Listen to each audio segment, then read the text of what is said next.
जय सिया राम गौरव जी।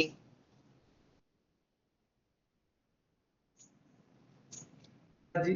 सीताराम श्री सीताराम गौरव महाराज जी, जी। दंडवत प्रणाम महाराज जी। आप आवाज कम आ रही है, शायद क्यों आ रही है?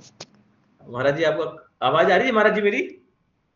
बहुत कम आ रही है, क्या दिक्कत है? नेटवर्क का शायद नेटवर्क वीक ही चल रहा है। नेटवर्क का भी हो सकता है महाराज जी, या और कोई कारण जी हो जी। सकते हैं। जी महाराज जी, आपका खूब खूब स्वागत है महाराज जी, सभी वैष्णवों का आपकी खूब खूब आवाज बहुत कम आ स्वागत। रही है। आ ही नहीं रही, मान की चलिए।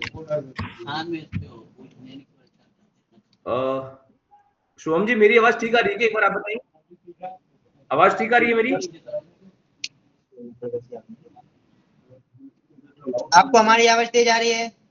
हाँ, आपकी आवाज महाराज जी सही आ रही है। चलिए, आपने परिचय वगैरह कर दिया, हम आराम करें। हाँ महाराज जी, परिचय तो आपको फर्स्ट डे पहले सत्र में हो ही गया मतलब था। जो भी आपको है ना। हाँ आराम हाँ। करें ना। हाँ जी जी महाराज जी, आप आराम करें। श्री सीताराम। पहले एक बार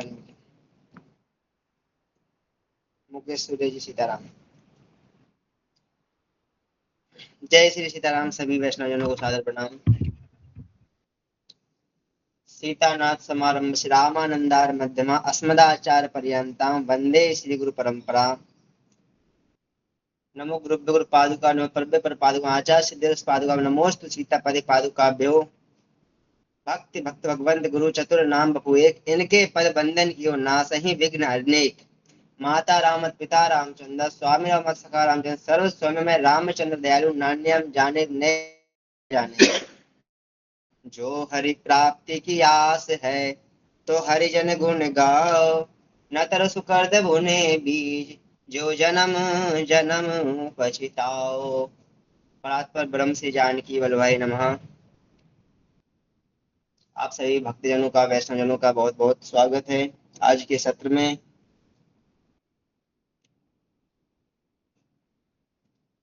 हम कल श्रवण कर रहे थे संत श्री भक्त श्री पीपाजी महाराज जी एवं श्री सीता सहचरी जी का पावन चरित्र श्रवण कर रहे थे। और कल संभवतः हम लोग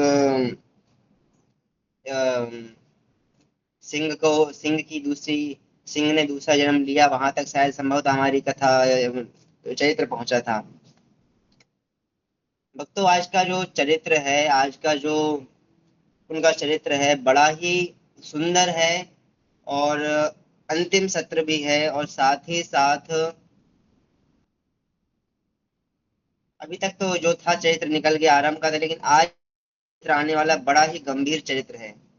निवेदन करूंगा कि महाराज किन्हीं किसी भक्त के हृदय में मन में ऐसा भाव ना आए जिससे उसकी भक्ति तत्व में कोई खंडन है, क्योंकि आज का बड़ा ही गंभीर चरित्र है किशोरी सीता जी का, श्री सीता सहचरी जी का। मैं सब भी भक्त है इसमें, और आशा करता हूँ कि जितने भी भक्त हैं, भक्त के हृदय में तो ऐसा नहीं आता, और ऐसा आना भी ना चाहिए ऐसा मन में भाव, तो बड़ा ही गंभीर चरित्र है सीता सहचरी के बारे में। तो कल हम श्रवण कर रहे थे श्री सीता सहचरी जी और पीपा जी महाराज जी आगे बढ़ते हैं। वन की ओर से जो सिंह को उन्होंने मंत्र प्रदान किया, मंत्र प्रदान करने के बाद उस सिंह परम अहिंसक बन गया, अपना शरीर का त्याग किया, दूसरी योनि से एक संत की योनि मिली जो कि बड़ा ही परम वैष्णव निकला। तो भक्तों, ऐसे चलते चलते सीता सहचरी और श्री पीपाजी भक्त पीपाजी महाराज जी के जीवन में अनेक अनेक अद्भुत अद्भुत घटनाएं होती रही, अद्भुत अद्भुत चमत्कार होते रहे। इसी बीच वो जब आगे बढ़ते गए, अच्छा वो ज्यादा दिन तक कहीं रुकते नहीं थे संत। तो को आपने देखा होगा, कभी भी किन्हीं संतों को देखो ज्यादा तरीके, उनका कहना है कि जिस प्रकार पे जल नहीं रुकता, उसी प्रकार संत को भी ज्यादा दिन तक नहीं रुकना चाहिए। यदि जल ज्यादा दिन तक कहीं रुक जाता है तो संत दूषित हो जाता, जल दूषित हो जाता है। यदि संत भी कहीं रुक जाए तो संत की भी भक्ति में थोड़ी सी आंच आ सकती है। किशोर सिंह जी। हम्म, राम जी की इच्छा से चलते चलते श्री सीता जी सहचरी जी और पीपा जी भक्त एक गांव पहुंचे, जो कि गांव का नाम था टोणे गांव। टोणे नगर में पहुंचे। वहां पे उन्होंने कुटिया पर्णकुटी बनाई, पर्णकुटी बना करके अपना निवास वहां पे किया, भजन साधन जो भी उनका नित्य क्रियाक्रम था वो करते थे। एक दिन श्री सीता सहचरी और संत श्री पीपाजी महाराज स्नान के लिए एक सरोवर के किनारे गए और देखते हैं कि सरोवर के किनारे एक हड़ा हड़ा मिस हड़ा को वो होता है पहले पुराने जमाने में हड़ा होता था मिट्टी का जिसमें धन रहता है। हड़ा भी बोलते हैं कुछ लोग घड़ा भी बोलते हैं लेकिन जिसमें धन रहता है उसको हड़ा बोलते हैं। वो बहुत चौड़ा सा होता है पहले पुराने लोग उसमें घी के दही वगैरह रखते थे छाछ। जी जी जी सीताराम त्रिपाठी जी सभी से जी। तो उस उनको एक हांडी हांडी कह लीजिए हांडी मिली जिसमें कि बहुत सारा धन रखा हुआ था यानी कि माया थी। अब संत लोग क्या माया से दूर भागते हैं लेकिन वहां पे माया थी। तो सीता सहचर्य पीपा जी ने देखा अरे यहाँ तो माया है यहाँ तो कल से स्नान करने नहीं आना यहाँ पे माया है। हम लोग माया से दूर पीछा छुड़ा के आए इतना बड़ा राज्य का त्याग कर दिया और हम इस माया के पास क्यों आए। तो वो जिस सरोवर के घाट पे स्नान करने आए थे उन्होंने घाट परिवर्तन कर दिया दूसरे घाट पे स्नान करके आए। मानो उन्होंने धन जो था उसको स्पर्श भी नहीं किया माया के जकड़ में नहीं आए वो। फिर जब वो अपनी कुटिया पर आए फिर रात्रि में वो लोग आपस में चर्चा कर रहे थे उसकी धन के बारे में सीता शशि और पीपा जी। तो बगल से ही कुछ डकैत यानी कि चोर वहां से गुजर रहे थे और चोर गुजर रहे थे तो उन्होंने सीता सहचर और पीपा जी की ये धन वाली बात सुनी।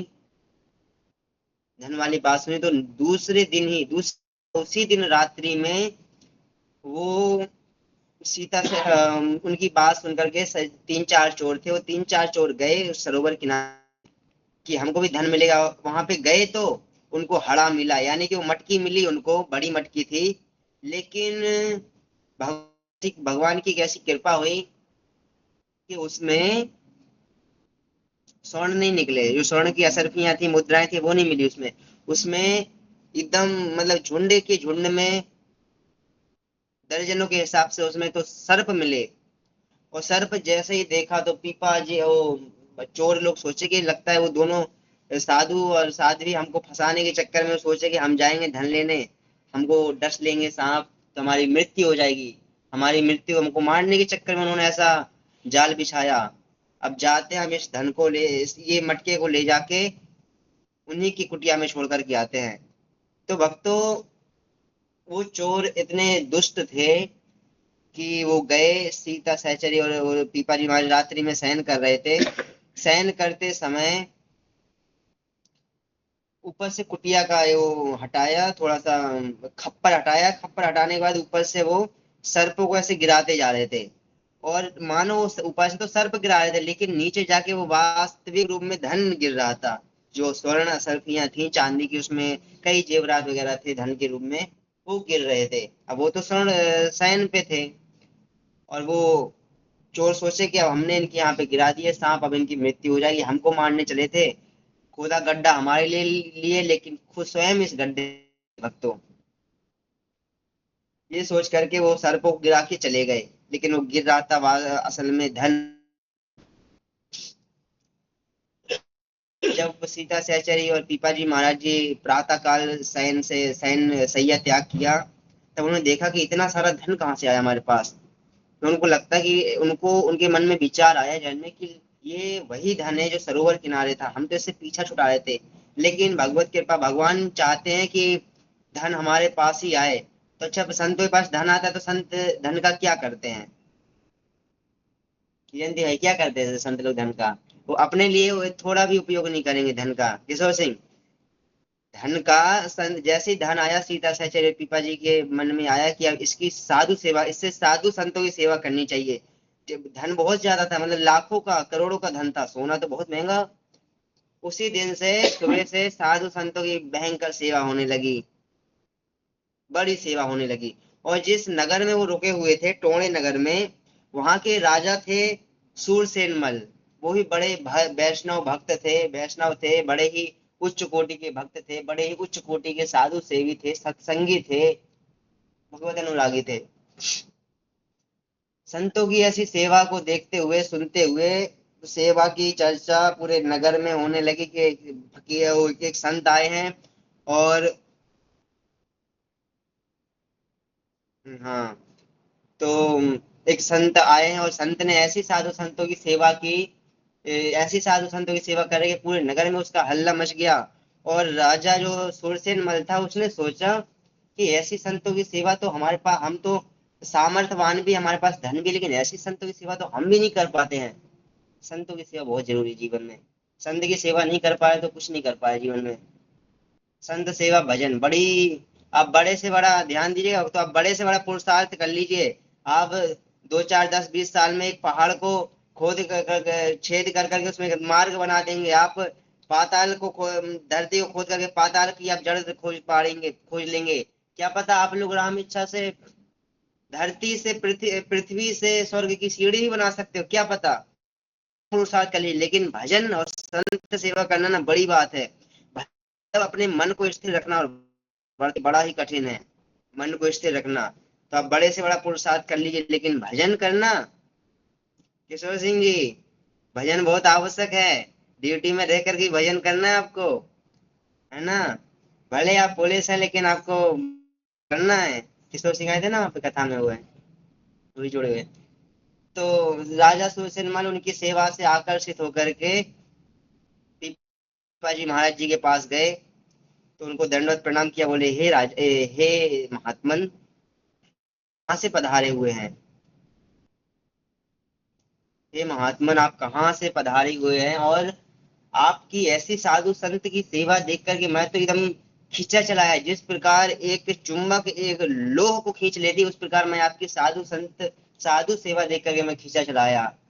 कृपया करके आप अपना परिचय दीजिए और मुझ अधम पर भी थोड़ी सी कृपा कीजिए।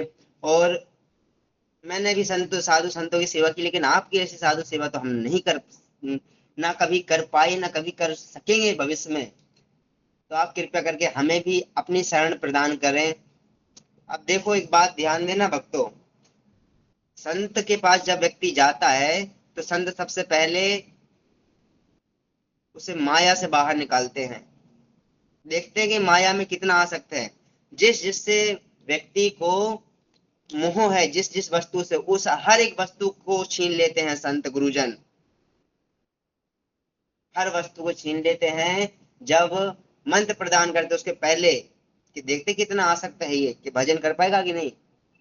तो जब राजा सूरसेन मल ने कहा कि मुझे अब अपना शिष्य बना लीजिए, मुझे भी अपनी शरण प्रदान कीजिए, तो पीपा जी ने कहा अवश्य करेंगे, लेकिन उसके पहले आपको अपना अपना सारा राजपाट हमारे नाम करना पड़ेगा।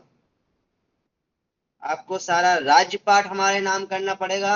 आपकी जितनी रानियां हैं, जितनी भी पत्नियां हैं, सब हमारे नाम करनी पड़ेंगी। और जितने हाथी घोड़े जायदाद जमीन जो जो भी धन दौलत, सब हमारे नाम करनी पड़ेगी। और पीपाजी राजा सुरसेनमल ने एक किंचित मात्र विचार नहीं किया, बोले जी गुरुदेव, सब कुछ आप ही का है।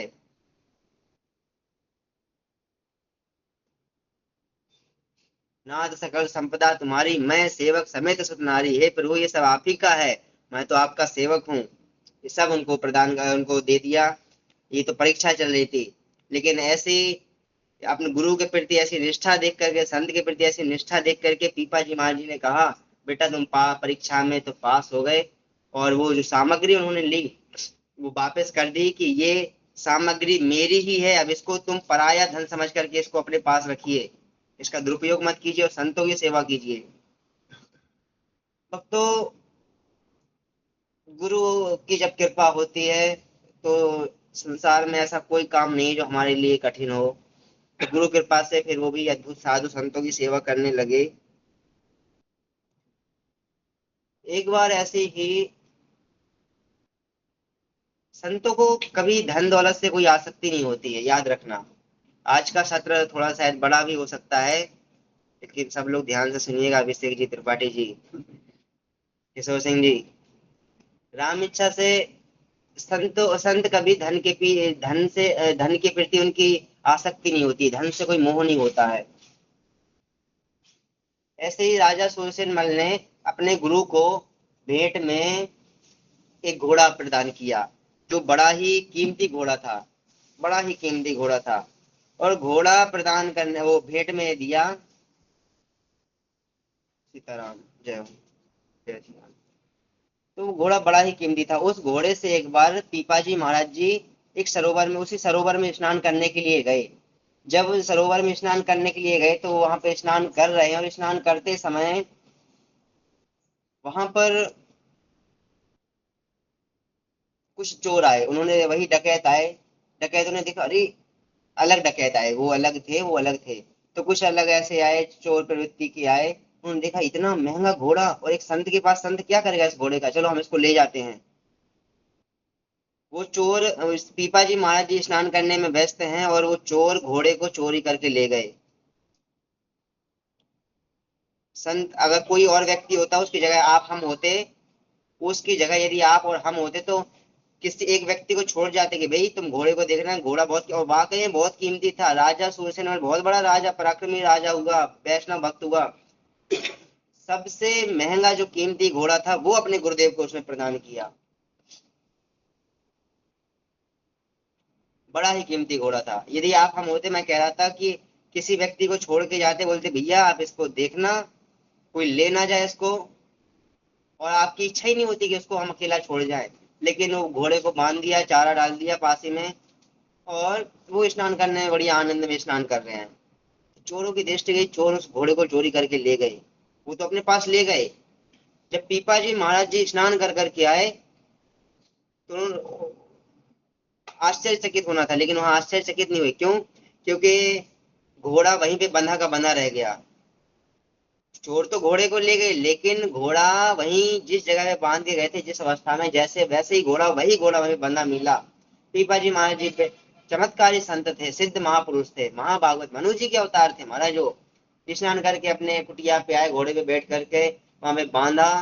फिर उसी चोर ने देखा कि अरे ये घोड़ा तो मैं चोरी करके ले गया, लेकिन ये घोड़े पे कैसे जा रहे हैं। उन्होंने एक बार जाके कुटिया में देखा कि ये वही घोड़ा है जो मैं चोरी करके ले गया था। फिर वो हैरान होकर के अपने घर पे गए, अरे राम, ये वही घोड़ा, वही घोड़ा पीपा जी के पास, वही घोड़ा महात्मा के पास, वही घोड़ा मेरे पास। समझ में आ गया कि महाराज वो कोई साधारण पुरुष नहीं है, बड़े सिद्ध दैवी पुरुष हैं वो। तो वो क्षमा या मन में बड़े ही लज्जित हुए और वो घोड़ा को छोड़ करके ले गए। और श्री संत श्री पीपा जी महाराज जी को बोला, हे स्वामी जी, हे महात्मन, हे गुरुदेव भगवान, भूलवश मैं आपकी वस्तु चोरी करके ले गया था, मुझे इस अपराधी को क्षमा कीजिए, और ये आपकी वस्तु, आप इसको स्वीकार कीजिए। तो पीपा जी महाराज जी को कोई मोह था नहीं, लेकिन उन्होंने कहा ठीक है, मेरा है तो लाइए। उन्होंने लिया, और जैसे उन्होंने उस चोर के घोड़े को स्पर्श किया, जो पीपा जी महाराज जी के पास जो घोड़ा था वो अदृश्य हो गया। ऐसे ऐसे चमत्कार होते रहे। तो ऐसे ही एक आपने पीपा जी का चरित्र कभी सुनिएगा, और संतों के मुख से, बड़े महापुरुष है, महाभागवत है, तो उनका चरित्र अक्सर संत लोग कहते रहते हैं। लेकिन जो अभी मैं कहने जा रहा हूँ, ये शायद आपको बहुत सी जगह पे ना मिले। एक बार राजा सूरसेन मल के दरबार में एक केस आया। ऐसा केस आया कि एक पत्नी थी, पति और पत्नी दोनों एक नदी के किनारे स्नान करने गए थे। नदी किनारे स्नान करने गए थे, और पहले पति स्नान करने गया तो पत्नी प्रतीक्षा करती रही। जब पत्नी स्नान करने गई तो उनका पति प्रतीक्षा करते रहे। और जब पत्नी स्नान करके आई तो वहां पर देखते कि एक ही रंग रूप के दो व्यक्ति हैं। मतलब एक स्त्री के दो पति, वही रंग, वही रूप, वही चेहरा। भ्रमित हो गई कि इसमें मेरा पति कौन है। किंचित मात्र में उसमें भेद नहीं था, एकदम जैसे वो दिख रहा था जैसा वो। तो बड़ी व्यथित हुई वो, बड़ी चिंतित हुई, और बड़े भ्रम में पड़ गई वो। फोन साइलेंट कर दीजिए, जिसका फोन है तो बात कर लीजिएगा। भ्रम में पड़ गई, तो ये केस लेकर के चिंतित हो गई, ये केस लेकर के गई। समस्या जो थी, समस्या को राजा सुरसेन मल के यहाँ पे लेके गई। और राजा सुरसेन मल के दरबार में बड़े बड़े विद्वान मंत्री थे, ज्ञानी थे, बड़े बड़े विप्र ब्राह्मण थे वहां पे। सबने अपनी युक्ति मुक्ति से देखा, युक्ति मुक्ति की, लेकिन वो समझ नहीं पा रहे थे कि इसका असली पति कौन है। वो तो चिंतित थी कि मेरा असली पति कौन है। वो असली पति पहचानने के चक्कर में बड़ी चिंतित हो गई। तो किसी से ये समस्या का हल नहीं हुआ। बड़े बड़े विद्वान ब्राह्मण विप्र छत्र सब मंत्री अंत्री सब थे, सेनापति, किसी से ये समस्या का हल नहीं हुआ। फिर किसी विद्वान ने कहा कि आप अपने गुरुदेव को बुलाइए, जो सर्व सामर्थ्य हैं, गुरुदेव भगवान को बुलाइए, वही समस्या का हल करेंगे, हल निकालेंगे। श्री गुरुदेव महाराज जी को आमंत्रण भेजा, गुरुदेव भगवान आए। गुरु जी महाराज जी, स्वामी जी महाराज जी देखते ही, भक्त पीपा जी महाराज देखते ही समझ गए थे कि इस में से एक व्यक्ति है जो इसका पति, और एक जो व्यक्ति है वो इसका पति नहीं है, वो एक प्रेत है और काम वासना से पीड़ित है।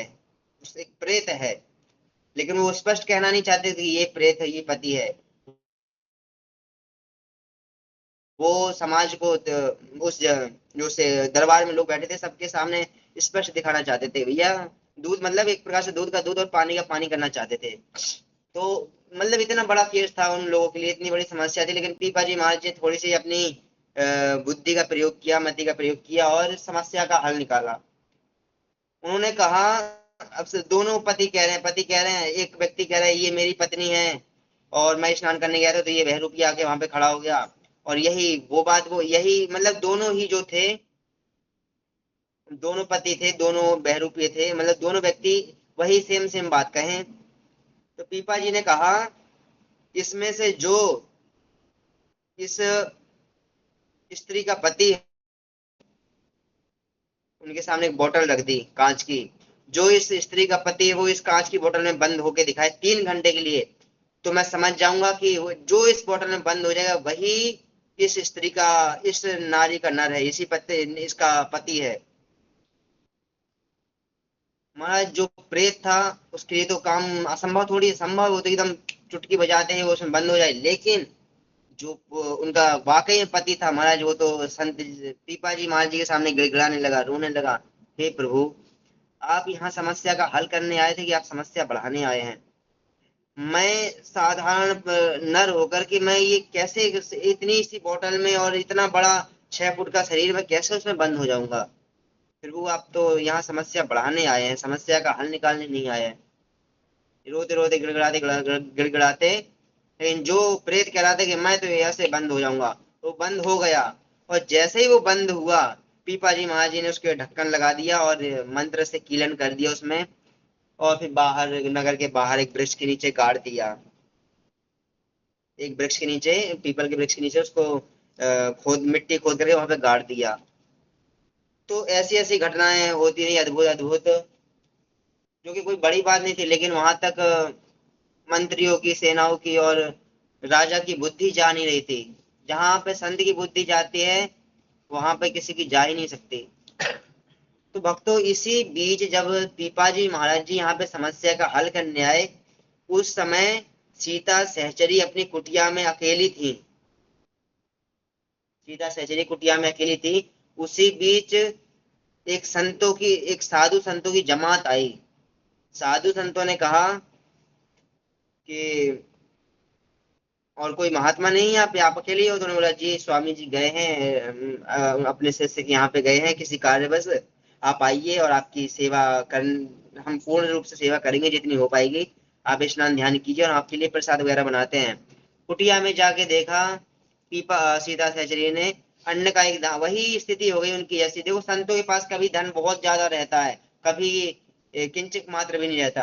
कुटिया में जाके देखा, धन तो, वो अन्न तो एक दाना नहीं, अन्न का एक दाना नहीं। और देख के अरे चिंता हुई कि देखो हमारे घर में संत आए हैं और हम क्या इनको प्रसाद पवाएं, क्या बना के पवाएं? तो बड़ी चिंता की बात है ये तो सीता सहचरी ने कहा, आप स्नान कीजिए और मैं आपके भोजन प्रसाद की व्यवस्था करती हूँ।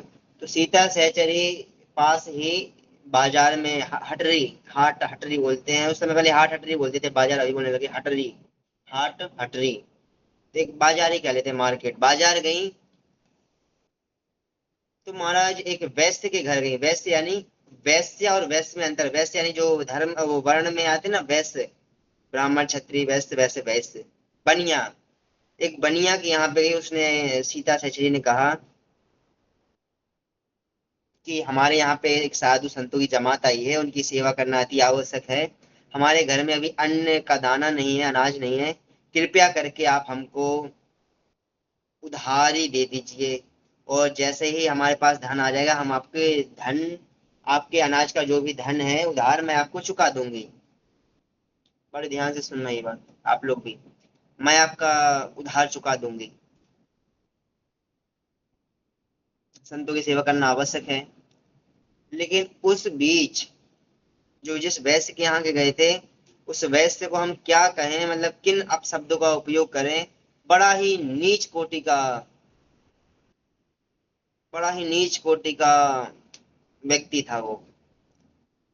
सीता सहचर्य से कहता है आपको जितना सामान चाहिए आप ले जाइए, साधु संतों की सेवा कीजिए, बढ़िया जो चाहिए आपको ले जाइए, आप उसका धन मत दीजिए। लेकिन फिर से निवेदन कर रहे हैं, थोड़ा सा अपनी मति को स्थिर रखिएगा, अन्यथा में मत दीजिएगा कोई भी।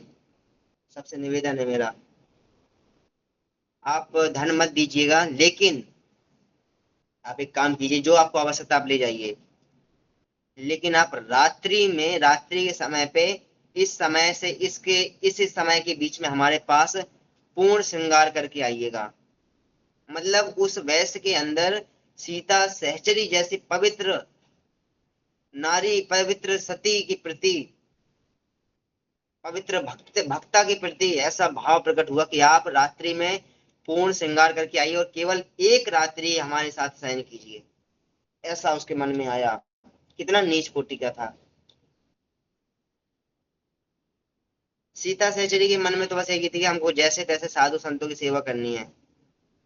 उन्होंने कुछ नहीं छोड़ा, मतलब उन्होंने कह दिया ठीक है कोई दिक्कत नहीं, हम आ जाए, वो सामान दे दीजिए जल्दी से। मतलब कोई और व्यक्ति होता तो सोचता अरे राम ऐसी बात कर रहा है, मतलब अपन बोलचाल की भाषा में कह देते ना अभिषेक जी, ठीक है हम आ जाएंगे, आप जल्दी दे दीजिए। वैसे ही वो कहती है ठीक है हम आ जाएंगे समय के अनुसार, लेकिन आप अभी हमको दे दीजिए। संतों की बड़ी देखो, ऐसी साधु संतों की सेवा के प्रति लोग पहले समर्पित रहते थे। अब कहाँ साधु संतों की लोग थोड़ी सेवा कर दे, बड़ा वो गुणगान करते, बढ़ चढ़ के अपनी प्रशंसा करते हैं। तो साधु संतों की सेवा केशव सिंह जी रह नहीं गई है, बड़ी कठिन साधु संतों की सेवा। तुम आप तो करते रहते हो, बढ़िया, आपके पिताजी भी करते थे, आप भी करते हो, अद्भुत है। तो करनी चाहिए साधु संतों की सेवा।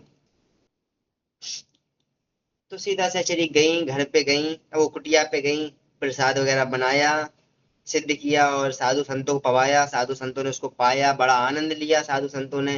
अब देखिए जो प्रसाद सिद्ध किया, सीताराम, जो प्रसाद सिद्ध किया उसे तो पहले संतों ने ठाकुर जी को, शालिग्राम भगवान जी को भोग लगाया, भोग समर्पित किया। उसके बाद साधु संतों ने उसे अपने पेट में पाया, अपनी भूख बुझाई उससे। अब रात्रि का समय हो गया। हाँ, जब साधु संत वहां से चले गए, पीपा जी महाराज जी आए। पीपा जी कहते कि हमने सुना कुछ संतों की जमात आई थी जी। पीपा जी सहचरी जी ने कहा जी कुछ संतों की जमात आई थी, तो हमारे घर पे कुटिया पे तो एक भी अन्न का दाना नहीं था, आपने उनकी सेवा कैसे की। कि मैं एक वैसे वैश्य पुत्र के यहाँ पे गई थी, उसने हमको ये उधार पे दिया, लेकिन उसने उधार पैसे नहीं लिए और पैसे की जगह कहा कि आप हमारे साथ एक रात्रि के लिए शयन करने आइए। क्यों, मतलब मैंने कल भी कहा था, सीता सहचरी बड़ी सौंदर्यवान है, बड़ी सुंदर युवती है। उनकी अवस्था क्या 19-20 वर्ष की अवस्था थी, बड़ी सुंदर थी। तो यदि और कोई पति होता तो वो बोलता है ऐसी क्या क्या बड़ी बात पड़ गई तुमको कि तुम संतों की सेवा के, साधु आदु के चक्कर में तुम उसके साथ रात्रि शयन करने चली जाओगी। यही बुद्धि है ये, मतलब उल्टा सीधा कहते। लेकिन उन्होंने कहा, वो जानते थे कि उनका पति, उनका सतीत्व समाप्त है, उनका सतीत्व कोई खंडित कर ही नहीं सकता। सीता पीपा जी महाराज जी ने कहा जी ठीक है यार, कम से कम साधु संतों की सेवा होगी, ठीक है आप समय से वहां, क्या कहा था, कितनी बड़ी बात कह दी एक पति ने, आप समय से वहां पहुंच जाइएगा। रात्रि का समय आया, जो समय दिया था उस वैश्य ने, वो समय नजदीक आया, और नजदीक जब समय आया तो राम जी की इच्छा से, भगवान नहीं चाहते थे कि सीता सहचरी वहां पर जाएं, लेकिन भगवत कृपा से, राम जी की इच्छा से भयंकर भयंकर बारिश होने लगी। और ऐसी बारिश होने लगी कि अगर आसपास नगर ग्राम क्षेत्रों में भयंकर की कीचड़ हो गया, मतलब कीचड़, इतने घुटनों तक कीचड़ हो गया, कीचड़ हो गया। अब वो जाए तो जाए कैसे, उसने कहा था एकदम श्रृंगार करके आना, और जो वधु का जो जोड़ा होता है ना, वो साड़ी होती है, वो पहन के एकदम सुंदर बन करके आना। आप तो हो ही सुंदर, लेकिन श्रृंगार करके अभी और सुंदर लगोगी ऐसी। मतलब ये शब्द हमको कहते हुए भी इतना वो लग रहा है कि हम कैसे करें, लेकिन चरित्र में आया है तो उसको कहना ही पड़ेगा। गौरव जी, तो सीता सहचरी जब जाने का समय हुआ, भयंकर बारिश होने, मतलब प्रकृति भी नहीं चाहती थी कि वो जाए। जब ऐसी स्थिति आई, अब सीता सहचरी चिंतित में हो गई, चिंता में हो गई। क्या, कि अब मैं कैसे जाऊं उसके पास, और मैं उसको समय दे करके आई हूँ। अच्छा, सीता सहचरी पीपा जी आपस में बात भी करने लगे कि हे स्वामिनी, आपको याद होगा आपने एक बार संकल्प लिया था भक्त चितराने के लिए कि आप अपने शरीर अंग बेच करके संतों की सेवा करेंगे। लगता है ये समय वही आ गया है। उस बार तो नहीं हो पाया भगवत के पास, लेकिन आपने जो संकल्प लिया था, सत्य संकल्प लिया था, वो सत्य संकल्प का परिणाम आया कि आज आप शायद आपको संकल्प पूर्ण होने जा रहा है। तो भी आपस में बात करें, तो बारिश, इतनी भीषण बारिश हुई, कीचड़ हो गया, वो कैसे जाएं, जाएं तो पूरा उनके वस्त्र गंदे हो जाएंगे चलते समय कीचड़ से। लेकिन देखिए कितने धन्य सीता सहचरी हैं, धन्य पीपा जी जैसे भक्त हैं, संत हैं, वैष्णव हैं। किस पीपा जी ने कहा, सहचरी, आप यदि अकेले जाओगे तो आपके वस्त्र गंदे हो जाएंगे, कीचड़ आ जाएगा। ऐसा कीजिए आप, बड़ी विचारनीय बात है, कोई इसमें अन्यथा मत लीजिएगा। आप ऐसा कीजिए, आप मेरे कंधे पे बैठ जाइए, मैं आपको वहां तक छोड़ करके आती हूँ। आपने जो सत्य संकल्प से उनको वाणी दे करके आई हैं, वाणी की बहुत महिमा है, क्योंकि हम रघुकुल जी तो सदा चली आई, प्राण जाए पर वचन न जाए। हम लोग उस परंपरा से हैं, हम लोग क्षत्रिय परंपरा से हैं। वैसे वो क्षत्रिय हैं, लेकिन जब राम जी की परंपरा से हो गए रामानंद जी, तो भी क्षत्रिय हो गए। रघुकुल रीत सदा चली आई, प्राण जाहि पर वचन न जाय। वाह गजुआ वाह, मारो वाला तमे आवड़ी गई रामचरित मानस आखी। एम, तो राम इच्छा से सीता सहचरी को पीपाजी महाराज अपने कंधे पे बैठा के आगे ले गए। उस वैश्य के घर के बाहर गए, उसको वहां पे सीता सहचरी को उतारा और कहा कि आप जो वाणी देकर शब्द जो उससे बात कह करे, आप अपना ठीक है आइए, और मैं आपकी बाहर प्रतीक्षा करता हूँ। और उससे मत कहिएगा कि मैं आया हूँ आपके साथ, वरना वरना उसको वरना जो उसको कार्य करना वो शायद ना करे, संकोच बस।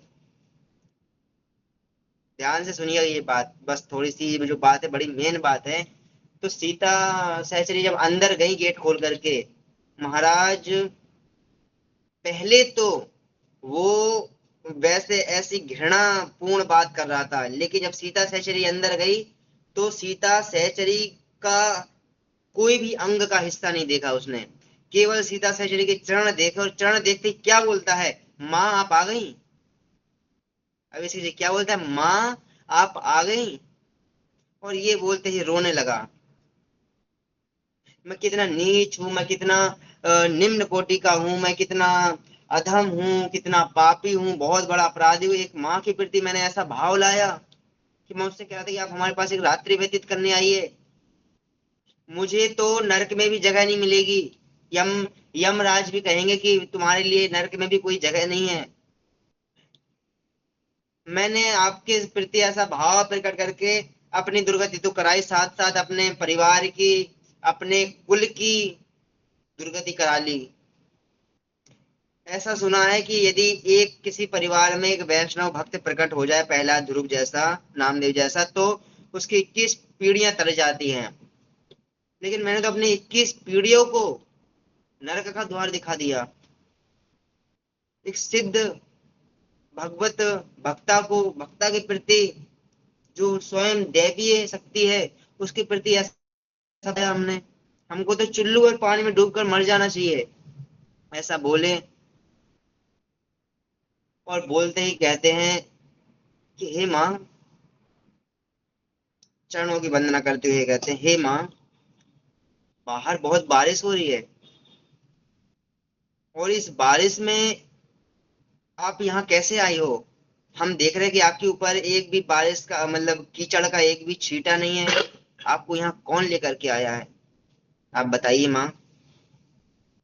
तो सहचरी जी कहते हैं कि स्वामी जी लेकर के आए हैं, क्योंकि ऐसी स्थिति थी, मुझे आना भी था, मैं वाणी देकर के गई थी, वचन देकर के गई थी। तो वचन के पक्के हम लोग। तो हम अपने वचन का शब्दों को पूर्ण करने के लिए आए हैं।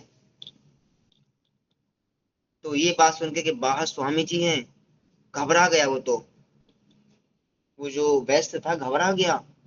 मतलब उसको एकदम नहीं हो, कभी कभार हम लोग को वीकनेस होने लगती है, वो घबराहट जैसे बीपी हाई लो होने, चक्कर आते, वैसे ही बरसात का मौसम, बरसात में बरसात हो रही थी, तो वैसे ही ठंडा मौसम हो गया था। उस ठंडे मौसम में उसको पसीना आ गया, ऊपर से लेके नीचे तक पसीना पसीना हो गया, पसीने से लथपथ हो गया कि भगवान, वो बाहर स्वामी जी आए हैं और मैंने ऐसा घोर निंदनीय कार्य किया है। तो सीता सहचरी जी ने कहा वो तो सब ठीक है, लेकिन ये बताइए आप, संतों की कितनी सेवा की कितनी बड़ी महिमा है। सीता सहचरी जी ने कहा कि वो सब छोड़िए, वो मैं कैसे आई क्या, लेकिन ये बताइए, आप सुबह तो कह रहे थे आप हमारे साथ रात्रि शयन करने आइए, श्रृंगार करके आइए, और जब मैं आ गई हूँ तो आप एक माँ का दर्जा दे रहे हो हमको, इतनी मधुर वाणी, इतने सम्मान पूर्वक, सम्मान से सने हुए शब्दों का उपयोग कर रहे हो। अच्छा, ऐसा क्या हुआ आपके साथ स्वामी जी, ऐसा क्या हुआ आपके साथ? तो उन्होंने कहा, माँ, ये साधु संतों की सेवा का प्रभाव है, उनकी सेवा का प्रताप है। सीता सहचरी बोली, मतलब मैं समझी नहीं, कैसे, थोड़ा विस्तार से समझाइए स्पष्ट शब्दों में।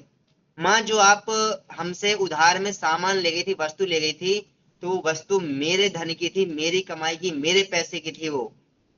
आपने तो उसका एक पैसा नहीं दिया था, आप तो वाणी दे के गई थी कि मैं आऊंगी, उसका आपने धन नहीं दिया था। तो जब तक व्यक्ति किसी का उधार ना दे दे, तो उस व्यक्ति का, जैसे मैं विचार करूं, मैं किसी व्यक्ति से उधार लेकर के आऊं और किसी को दे दूं, तो मैं अभी अपना पूरा अधिकार नहीं कहूंगा कि वो मेरा ही है, जिससे उधार लेकर के आया उसी का है।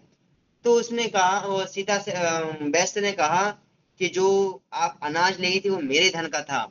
उस अनाज का भोग लगाया साधु संतों ने ठाकुर जी को, और उस भोग लगाया, प्रसाद लगाया, प्रसाद लगाने के बाद उन्होंने स्वयं ग्रहण किया। ये उन्हीं का प्रताप है कि अन्न गया उनके गर्भ में, उनके पेट में, उदर में, और मति का परिवर्तन हुआ मेरी। देखो, संतों की सेवा का इतना बड़ा लाभ है कि देखो, खाया उन्होंने, और लेकिन मति परिवर्तन किसकी हो गई। तो ऐसे संतों की सेवा का पुण्य प्रताप है, बड़ी अद्भुत चरित्र। फिर पीपाजी महाराज जी अंदर आए, उनसे भी बहुत गिड़गिड़ाया वैश्य से। लेकिन इससे भक्तों को ये सीखने को मिलता है कि हर हालत में हमारे यहाँ यदि एक रोटी भी हो तो संतों को उसमें से आधी रोटी दे देना ही उचित है। भाव की बात है, यदि एक रोटी है तो उसमें से आधी रोटी दे देना भी संतों के लिए बड़ा ही, इससे ये भी बहुत बड़ी साधु सेवा हो जाएगी। अब देखिए कितनी मतलब विचारनीय बात है, और संतों की सेवा के प्रति कितनी समर्पित है कि अपना अंग बेचने के लिए तैयार हैं।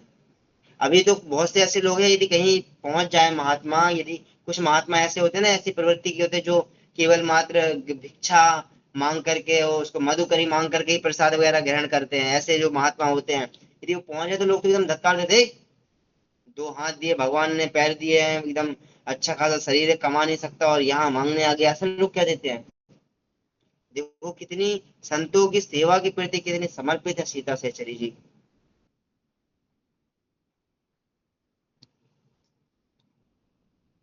तो इस क्रम में, इस क्रम में वहां पहुंची सीधी कहाँ पे, राजा सूरसेन मल के पास, जो उनका चेला था, शिष्य था। और किसी ने नहीं, वहां के कुछ विद्वान थे, विप्र ब्राह्मण ही थे, और कुछ सेनापति थे उनके, जो सेना लोग, उन्होंने ये, मैं उनकी निंदा नहीं कर रहा हूँ, लेकिन जैसा चरित्र में आया, क्योंकि हमारे लिए बंधु प्रथम महेश्वर चरना है ना, लेकिन राम इच्छा से उन्होंने ऐसा भड़काया राजा सूरसेन मल को कि देखो, आपके गुरु हैं, उनका नाम तो गया, लेकिन उनके साथ साथ आपकी प्रतिष्ठा, आपका मान घट गया, क्योंकि आप उनके गुरु हो। और यदि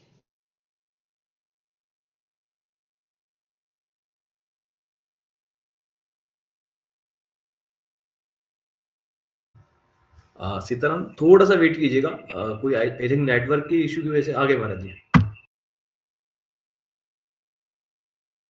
सीताराम। आ गए सभी लोग। कारणवश को थोड़ा कट हो गया था। हाँ, तो मैं क्या कह रहा था।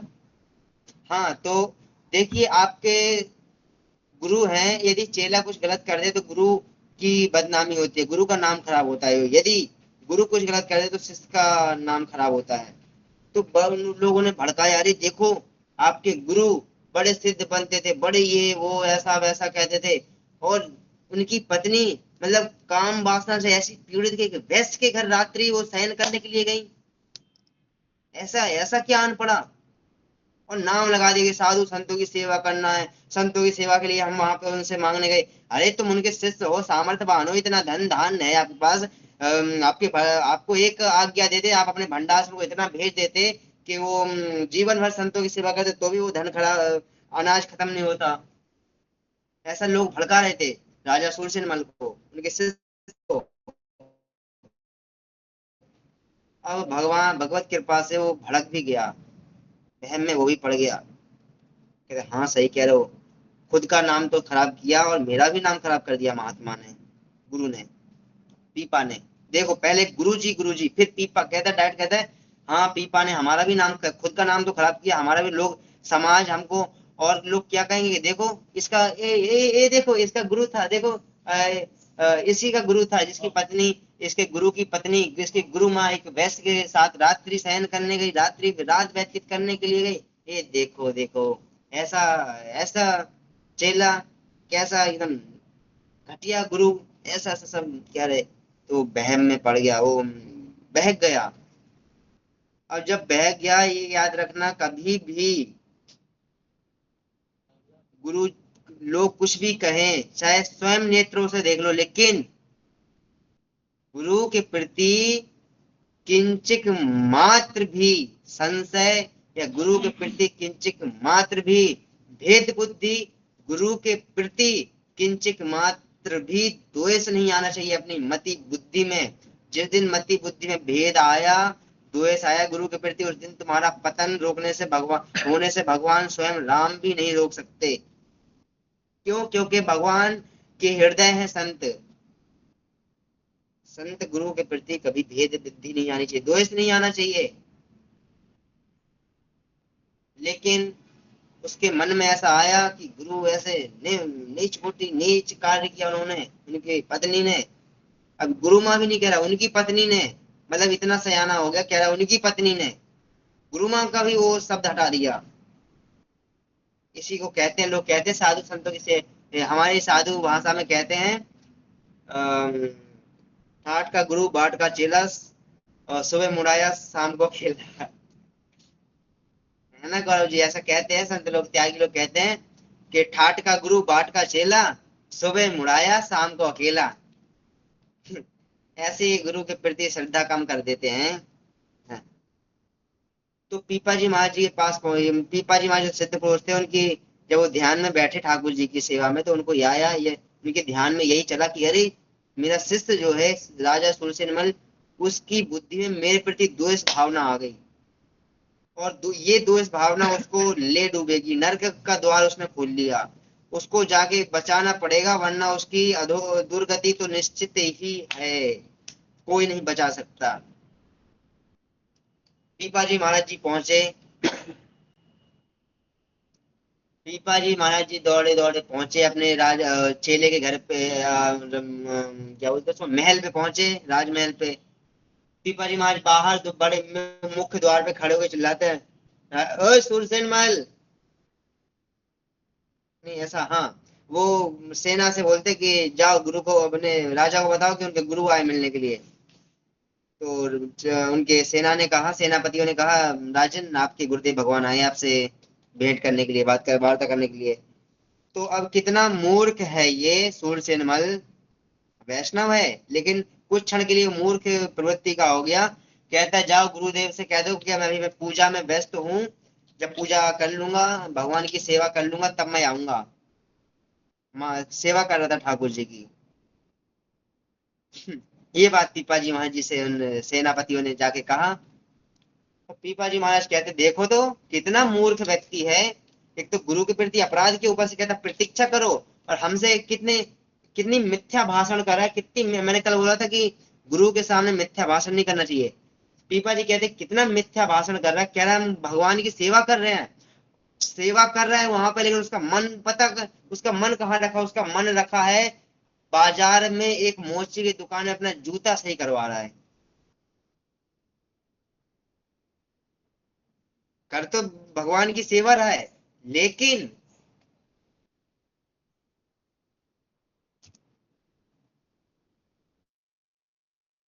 राम इच्छा कर तो भगवान इस शरीर से, देह से तो भगवत सेवा कर रहा है, लेकिन उसका मन जो है ना, बाजार में एक मोची की दुकान में अपना बेस कीमती जूते में वो टांके मरवा रहा है।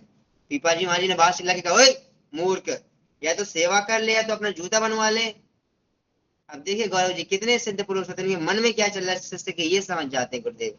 अभी भी ऐसे सिद्ध संत जन हैं, यदि चेले छुपाए गुरु से बात तो बात अलग है, लेकिन गुरु को सब पता होता है कि क्या कैसे हैं, कितना चेला पानी में और कितना दूध में है। यार सेवा कर ले या तो यार जाके जूता बनवा ले, मुझसे मिलने के लिए समय नहीं और जूता बनवाने के लिए समय है तेरे को। ये बात सुनते ही पीपा जी सुरसेन राजा सुरसेन बोला, अरे हमारे मन में क्या चल रहा है, ये तो सही कह रहे हैं कि मेरा मन तो मोची की दुकान पे है, मुझसे अपराध हो गया, गुरु के प्रति अपराध हो गया, गुरु के प्रति अपराध हो गया, और इस अपराध का प्रायश्चित करने मुझे गुरु के शरण में जाना पड़ेगा। और महाराज जैसे ही वो अपनी सेवा से उठे गुरु के पास जाने के प्रति, वहां पे एक मायावी एकदम सिंह आ गया, बड़ा ही भयानक डरावना हिंसक सिंह आ गया उनके समक्ष आया, एकदम मायावी सिंह था वो, एकदम दहाड़े, और राजा सूरसेन वहां खड़ा खड़ा भयभीत हो रहा, एकदम पसीने से लथपथ हो गया कि अब, और डर के, अच्छा अभी अक्सर ये होता है कि भय के मारे, डर के मारे हमारी आवाज भी नहीं निकलती है, सहायता भी नहीं मांग पाते हम, होता है ना, डर लगता है, डर के मारे हम बोल भी नहीं निकल पाता है, हमारे उसके मुंह से तो बोल ही नहीं निकल रहा है, ना ही डगमगा रहा है, ना इधर जा पा रहा है, ना आगे ना पीछे, सामने पीछे कहाँ जाए, दीवार है, आगे जाए तो शेर है, कहाँ जाए वो, कहाँ जाए वो। और वो समझ गया कि मैंने गुरु के प्रति द्वेष भावना की है, लगता है ये उसी का फल स्वरूप है। तो मन ही मन उसने गुरुदेव भगवान को प्रणाम किया और क्षमा याचना की, गुरुदेव मुझे क्षमा कीजिए और मुझे इस विपत्ति से निकालिए। जैसे गुरुदेव ने सुनी, गुरुदेव का ही चमत्कार था, वो तुरंत वो सिंह गायब हो गया। तो गुरु के प्रति अवज्ञा करना, द्वेष भावना लाना, प्राण मतलब लेने के देने बढ़ जाते हैं। पीपा जी के पास आए, प्रणाम किया, दंडवत प्रणाम किया, सा दंडवत भी नहीं, साष्टांग दंडवत प्रणाम किया।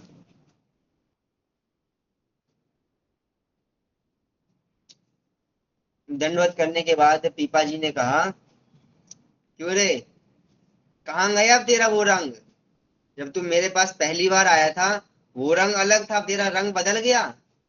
उस बार तो तू मुझे अपनी सारी पत्नियां, अपना पूरा धन दौलत, पूरी जमीन जायदाद, अपने हाथी घोड़े सब नाम कर दिया था, वो रंग कहाँ गया, उतर गया वो रंग। बेटा ऐसे मत किया करो, अभी बचा लिया हमने तुम्हारे से, तो वरना दुर्गति हो जाती तुम्हारी। तो ऐसे घटना क्रम में ये घटना भी आई। तो इससे हुआ कि भाई संतों की और गुरु की अवज्ञा तो करनी चाहिए, और गलती से भी आपके सामने जो भी करें, द्वेष भावना भी नहीं लानी चाहिए, क्योंकि संत जन जो होते हैं ना, राम इच्छा से,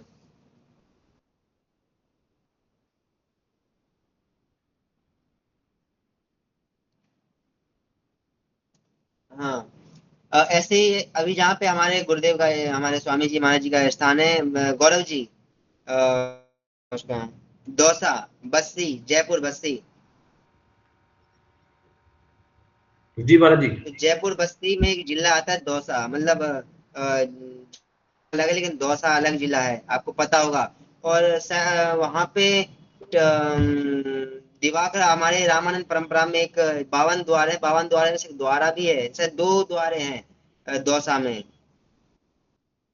तो वहाँ की दिवाकर दिवाकर द्वार है, मतलब एक पीठ है, जैसे नावा पीठ, मलुक पीठ है, ऐसे इत्यादि पीठ है, श्री मठ है, ऐसी पीठ है। तो उसी दौसा जिले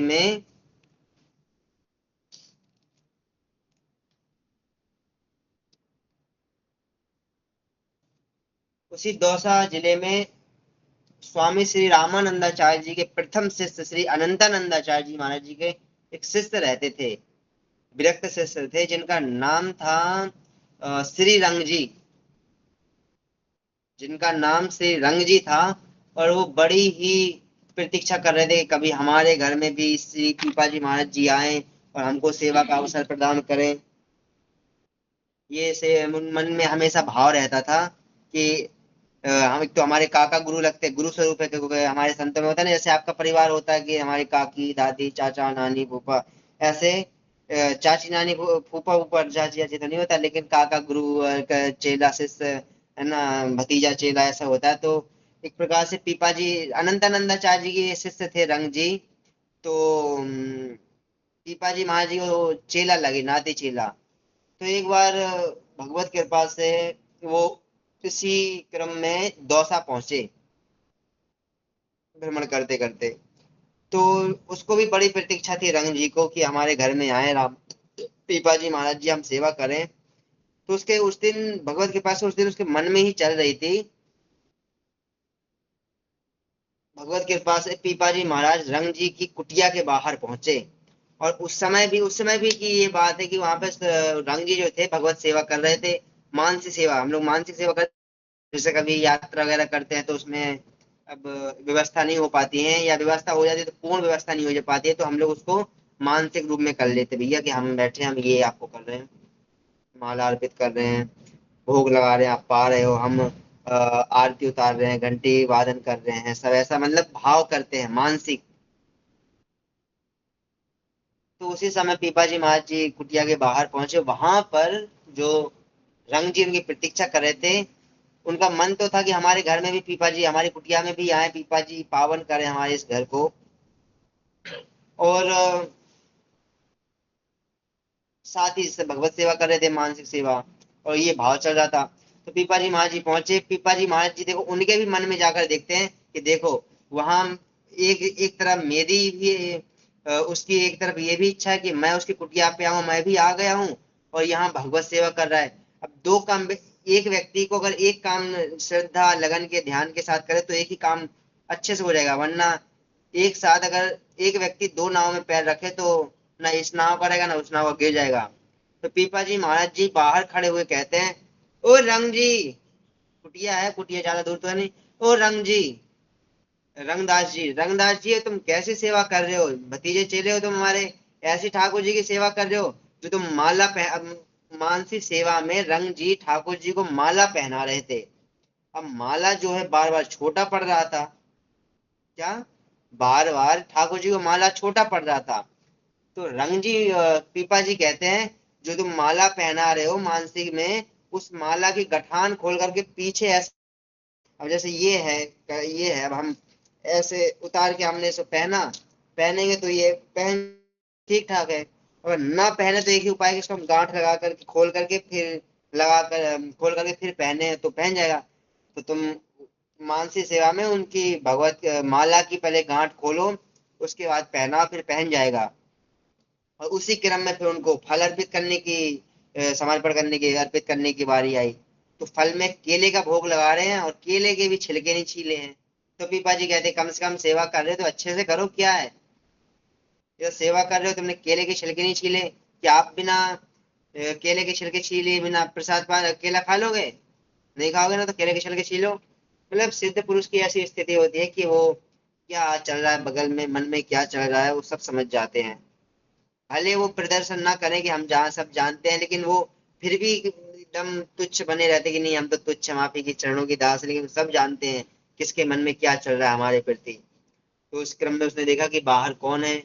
वो बाहर आए, दर्शन किया, अरे पीपा जी महाराज हमारे काका गुरु आए हैं, अरे हम तो धन्य हो गए, हमारा तो भाग्य खुल गया, हमारे घर में ऐसे सिद्ध पुरुष आए हैं। मतलब भाव विभोर रोए, लेकिन बोले प्रभु आप कम से कम हमको एक संदेश देकर के आते, मेरी बड़ी इच्छा थी कि मैं आपकी अगवानी करूं, लेकिन आप बिना बताए ऐसे आ गए। माँ आप भी आई हो, गुरु माँ, काकी माँ आप भी आई हो, सीता से श्री काकी माँ आप भी आई हो। तो वो पहुंचे, उन्होंने वो पीपा जी अच्छा उच्च कोटि के संतों को जो जितनी सेवा दो कि भैया हम आपको ये दे रहे हैं वो दे रहे हैं, अरे नहीं मुझे कुछ आवश्यकता नहीं, ठीक है आप जितना बोलोगे ये ले लो गुरु जी, ये ले लो महाराज जी, अरे कुछ नहीं चाहिए बस ठीक है। ऐसे पीपा जी महाराज जी बोलते हैं, क्या बोलते हैं, अरे मुझे कोई अगवानी अगवानी यानी कि उनकी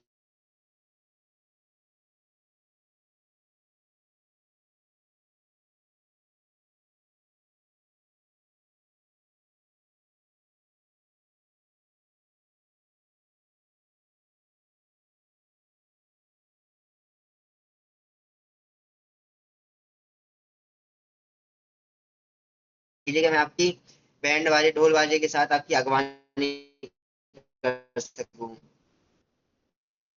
तो कहते चलो भैया आपकी इच्छा तो कर लो। तो रंग जी महाराज जी एक पे वाटिका थी,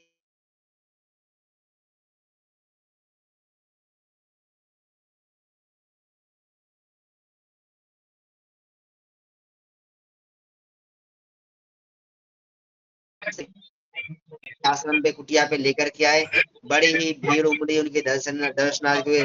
शरीर भी उनका गागरमगढ़ का था, राजस्थान का था, और राजस्थान में पहुंचे तो से संकीर्तन करते आ रहे हैं, जैसे कि अपने रामानंद परम जय सिया राम जय जय हनुमान गुरु राघव जय जय राम जय जय श्री गुरु राम जय जय हनुमान रामानंद भगवान जय जय जय राम जय जय हनुमान, 12 वर्ष के वीर हनुमान जय जय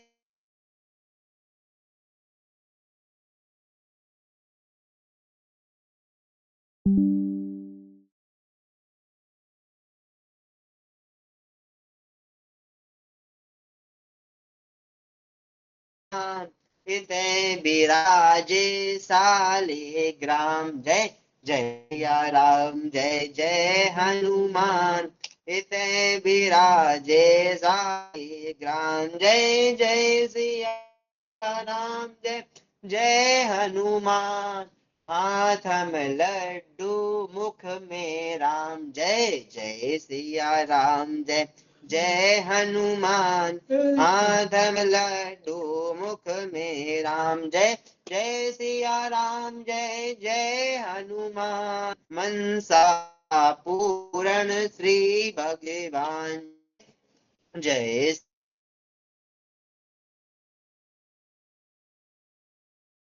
नंद भगवान जय जय सिया राम जय जय हनुमान, श्री गुरु रामानंद भगवान जय जय सिया राम जय जय हनुमान, श्री गुरु रामानंद भगवान जय जय सिया राम जय जय हनुमान, श्री गुरु रामानंद भगवान। संत बड़े परमार्थी भेज रहे अवधूत, राम नाम की माला फेरे भाग जाए अमदूत। सीताराम महाराज की जय। तो इस क्रम में भगवत कृपा से पीपाजी महाराज जी का चरित्र जो है उनके चरित्र में यहीं पे विराम देते हैं। खैर राम जी की कृपा से उनका चरित्र तो बड़ा ही विस्तार में, अच्छा पूरे भक्तमाल में तक कि हमने पढ़ा है पीपा जी का ही बड़ा चरित्र है, अनंतानंदाचार्य जी का भी है लेकिन पीपा जी का बहुत बड़ा चरित्र है। इस क्रम में समय का बहुत अभाव था, तो इस प्रकार हमने इनकी क्या आज्ञा हुई गौरव जी की, तो हमने 3 दिन का उनको समय दिया। और इसमें बहुत अभी भी मतलब बहुत है चरित्र, हमने बहुत तो इसे बहुत संक्षिप्त रूप में सुनाया आपको। और सच कहें तो अगर हम विस्तार से सुनाए तो 5 या 8 दिन भी लग सकते हैं, बड़े ही संक्षिप्त रूप में सुनाया। इससे यही कि संतों की सेवा में अपने जीवन को निकाल देना चाहिए, गुरु के प्रति अवज्ञा ना हो, संतों में निष्ठा हो, और जैसे हो सके तन से, मन से, धन से गुरु की सेवा, संतों साधु संतों की सेवा हो सके तो करनी चाहिए। साधु संत गुरुजनों के प्रति भेद बुद्धि नहीं लानी चाहिए, द्वेष भावना नहीं लानी चाहिए, क्योंकि आपका एक द्वेष, आपका एक गुरु के प्रति अवज्ञा आपका जीवन, पूरा अपने जीवन को नाश कर सकता है। आपके जीवन में आपने जितना पुण्य कमाया है पूरा एकदम, जैसे भस्मासुर सबको भस्म कर देता था वैसे ही भस्म हो जाएगा। तो निवेदन कि इन जो 3 दिनों में, आज तो एकादशी, अच्छा आज एकादशी कौन कौन मना, किशोर सिंह आज एकादशी मनाई है आपने? मनाई है? अनम्यूट कीजिए, अनम्यूट करो इसको।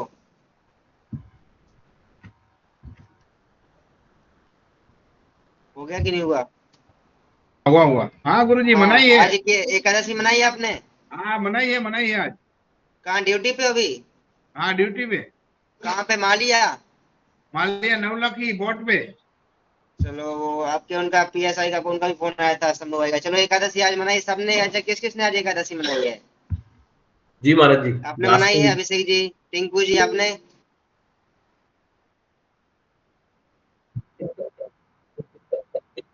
जी,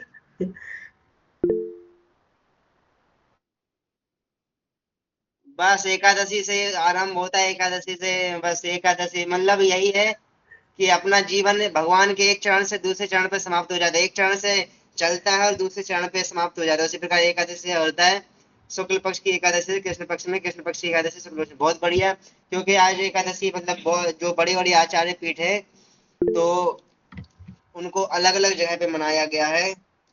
जैसे कि मनु पीठ में तो शायद आज आज ही मनाई गई है, हमको तो जानकारी नहीं, लेकिन कई जगहों पे एकादशी जो है कल भी मनाई गई थी, क्योंकि हम लोग सूर्य मतलब उदया तिथि की एकादशी मनाते हैं।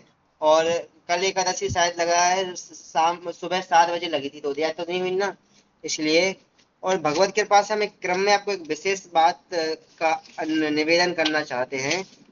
पुस्तक सामने हो।